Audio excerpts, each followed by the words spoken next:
The timer Javelin is an absolute DPS monster. This is very similar power to something like Erasing Strike, but it's even a bit more damage and the playstyle is very different. The build focuses on dealing a lot of damage with Time Rot. This ailment can only stack up to 12 times, so you want to get the skill with a high damage multiplier. So that is why we're using Javelin. It has big multipliers and you can deal a lot of damage with it. Another positive thing about Javelin is that it's quite easy to play, so this is one of the easier to play Time Rot builds. And it also is very insane damage. So the main drawback of this build compared to something like the Devouring Orb Time Rot is that this doesn't have any block, so it's much squishier, but it's the usual two-handed Void Knight tankiness, so it can take some hits, but it's not like super tanky. The main reason why Time Rot is so good as an ailment in this patch is because of Rot Grip passive. So it gives you a lot of more damage multipliers based on your slow chance, Time Rot chance and also attack and cast speed. And the main stats we are stacking on this build are slow chance and Time Rot chance, and then attack and cast speed you want to be balancing out because it takes the lowest value for the damage multiplier out of melee attack speed, throwing attack speed and cast speed. The gameplay on this build is cooldown based. So for bosses you need to execute like a specific rotation to get maximum DPS. For mapping you can actually unspec the cooldown node, battle standard. So if you want to play this more like a traditional Javelin build you can also do that. So you can go either way for mapping. And this build actually uses the Black Blade of Chaos to get insane damage. So it gives you a lot of Time Rot chance, which is of course a massive multiplier, and then also Void penetration per dexterity. So we're stacking some dexterity on this build as well, mostly focusing on strength to keep the tankiness, but then also some dexterity mixed in. And before we begin the guide, I want to shout out some community members who came up with this build concept. The first person I saw share the build was Mistia from the Asian community. After that, Captain Noobsor refined it to achieve a very fast Uber Aberrot kill. Links to their channels are in the description. So starting with the skills on the build, of course Javelin is the main damage, but more specifically Time Rot. And as you saw there from the gameplay, while mapping you will also deal damage with Devouring Orb and even Void Cleave. So Time Rot does so much damage, you can deal so much damage with the Time Rot that you can just not even use Javelin, you can just clear with almost anything, basically, because you don't need that much damage for clearing. But for bossing especially and like single target, this is super good for the main damage, the Javelin. So we want to get all the multipliers for it, so more multi here, so massive stuff, and then the cooldown node with the 300% multiplier. So you can unspec this while mapping if you want. It's not, you can decide yourself if you prefer the cooldown or not. So depends on that one. Of course, if you don't have the cooldown, then the mana cost is gonna be, you're gonna be like using the Javelin way more, so the mana cost is gonna be way higher, or you're gonna use way more mana. So keep that in mind. You might want to spec fully spec the minus mana node here. Of course, Void Well does help with the mana also on this build, so we regain mana when we go out of mana. But other than that, then we go for the Void Cleave, so movement skill, and also this buffs up your Javelin, so you get extra timer stacks here, and you also get Abyssal Echoes cast automatically when you use Void Cleave. So Abyssal Echoes, you get another coating from this. So this says direct use, but it also works on non-direct use. And so you get more damage, attack speed, you get Time Rot chance. You also make the enemies take more damage over time, so a nice damage buff. And you don't need to have this on your bar at all, so you can just use unspec Rebuke, for example. You can actually nicely tank some boss attacks with Rebuke, even unspec'd. And Anomaly, lots of damage for this build from Anomaly, more so than you usually would get on this build. So of course Mark of Rot, 50% more damage pretty much from this, and then you want to get the cooldown really low on this build, and the ailment speed here is actually quite nice as well. So at the moment of this video, this actually might be bugged, so it might give you more than the 50% it says here, but either way, it's a nice node to take. So makes you deal some more damage, of course, depending how much timer duration you have. You have quite a bit of duration from the gloves and also from the idols here. So that way, when your next Javelin is ready, you're gonna be already like already spent the last stacks of Time Rot. And then of course Time Bubble for some Void Shred, and then attack speed, cooldown, the usual stuff. So cooldown is quite important on this build as well. We want to reduce the Javelin cooldown and also the other skills cooldown. Devouring Orb. So deals damage while you move around in the maps and stuff, also gives you Void Essence, so more Void damage. And this also enables, of course, Void Well, just like on any mana stacker build. Of course, this build is not really stacking mana, but you just get a nice mana sustain for 2 points, so why not? So you need Void Essences for that passive. Also more Void damage and mana regen, so the usual stuff here. So you don't need to cast this yourself, just have it on the bar and it's gonna be automatically cast with this node here. And also some extra choices on Javelin. If you want, you can take the dash here.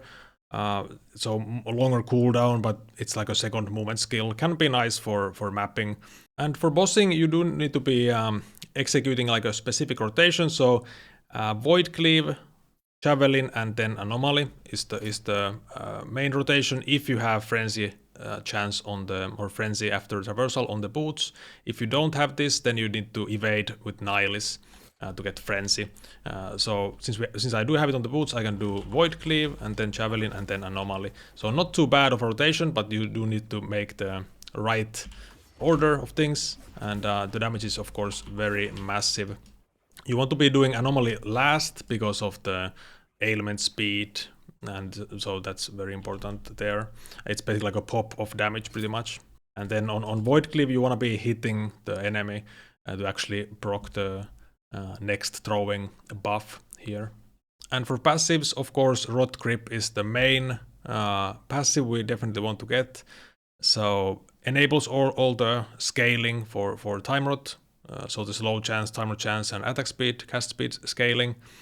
So massive multiplier, very important. And then Void Well for mana sustain, like I said before. So helps with that, so you don't need to build that much mana regen, and you're gonna be fine with just this and the Void Essences. And attack speed, of course, and cast speed is more damage with this node, so you want to be balancing them out. And with the setup we have here, we have 3 points only in the melee and throwing attack speed. So with a T7 cast speed on the gloves, and then also the nether coating buff up, you will have exactly balanced out those 3 stats. So you don't need more points on this passive here. And since nether coating gives you melee and throwing speed, but no cast speed, so we get exactly the balanced out. We get exactly the balanced out numbers here. So this is gonna be basically 59 with the nether coating buff, because this is 20% increase attack speed for throwing and melee. So melee will be actually a bit more than we need, but I mean, nothing bad with that. But the throwing is the one that kind of limits the attack speed. So you really don't want to build something like throwing attack speed on a ring, for example, especially since we're using red rings. You can only really get 1 LP usually.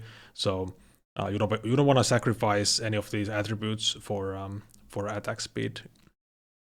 So 60% is what we get on this, and then of course you get Frenzy and other stuff, so the actual multiplier we get from the passive is gonna be higher than that. Other than that, the passives are pretty usual, so just like Vitality and all the damage reduction stuff and all the damage that you usually get on a Void Knight. Maxing out the cooldown here, so very efficient points, even gives you HP as well. If you need more resistances, for example, you can move some points out of Dark Maw here, for example, for the resistances. Maybe your Nihilus is low rolled or something, you can do that always. And the 5 points here is enough for the leech, so we do so much damage that just a 2.5% leech with the leech rate is already enough. And the gear on this build, so like I've said before, we're stacking slow chance and timer chance mainly, like those are the main stats, and then we balance out the cast speed. So this is the only speed related stat you really need, so you don't need more than this on your gear. So just 1 T7 on the gloves and you're fine with that. You don't need to worry about more about that one. And then the weapon, Black Blade of Chaos. So I do recommend you to have this weapon before you play the build. It's quite easy to get from the Harbinger, and it's a lot of damage. Make sure you high roll the timer chance at least, because that is the most impactful stat on the weapon here. And then of course the void pen would be nice to get with high rolls. So the rolls are pretty it's like a high roll range on this weapon, but try to get those stats high rolled. And then slow chance D7, so this is a massive multiplier of course, so that's like 200% more. And then also, for example, the time rot chance on the weapon itself is 240% more damage if you max roll it. So it's very, very crazy at the multipliers. And then same thing on the chest here, just Titan Heart 1 LP, and you want to get the time rot chance on it for damage. And of course, before it, you can use something like a Champion Regalia. That's completely fine to use as well. And we're doing double red ring on this build. You can use this even without LP. Of course, if you get LP, you can get nice tankiness. Of course, you don't need to have these. You can just use like opal rings as always. That's completely fine. And same for the Nihilist as well. So of course, these are not required, but they're very nice to get. And with this setup on the Nihilist and with the red rings, you do want to be quite high rolled on the all resistances at least. And you don't really care about the Frenzy actually on the amulet if you have it on the boots. So on the boots you can get Frenzy after traversal skill, so basically Frenzy after Void Cleave. And your rotation is gonna be using Void Cleave, so you will automatically get Frenzy. So of course Frenzy is gonna be basically a damage multiplier with the attack speed scaling. And Viper Tail, just slow chance, very simple. We don't care about the other stats, we don't even need the attack speed here either, because we already have enough to balance them out even without it. So, but a very common belt. You can go T7 HP and T5 cooldown. Or you could also go other way around, so T7 cooldown. But the damage you gain is not that much. So I do like to go for more tankiness on that one. So you have a lot of damage anyways. And if you want to be a really tanky setup for something like hardcore, you could go even just, you know, HP here. You can even drop some cast speed here, for example, go HP. So there's always options for to be more tanky. Of course, you will lose damage if you do that. So that's always the choice. And for the helmet, just a Leonine helmet, really good, lots of armor, reduced crit, so you cap your crit mitigation with this. So if you seal a D1, it's a little bit off from max, but that's fine. And then if you seal higher than D1, of course, then you get enough. And if you do it like this, you also get HP T5 on the helmet, so that's nice. Of course, if you want a bit more damage, you could also just have, for example, instead of flat HP, you can do reduce crit and then seal increase void damage over time. Like this is also fine, but we have a lot of increase on already, so you really don't need, you don't gain much from the increase at this point. Plus for anomaly, for more skill points, so you do want that for sure. At least +2 helps a lot, so that's very nice. And on the aspirational, it's pretty much the same stuff, but with just more stats. So of course, you can get quite a bit of HP with this setup because you have more LP available and stuff like that. Way more damage, obviously, way more damage. And then the Uber Aberrot Relic here for nice stats and tankiness and all that stuff. For the idols, we're using 2 of the huge idols with timer duration and void damage over time. For the chance, you want to get the movement speed affixes ideally for speeding up the build. And then the grand idol here is just more damage, basically time rot stats. And then 1 idol with the inspiration prefix, so you get cooldown when you kill enemies. And also you get void damage over time, and of course the time rot enchant. So the enchants and idols, like overall, add quite a bit of damage. So getting good idols is very impactful for this build. And then the rest of the idols, if you need resistances, of course you can get res here. And ideally, you don't need res, so you can just go like HP and armor. So yeah, that's the build overall. A very strong build.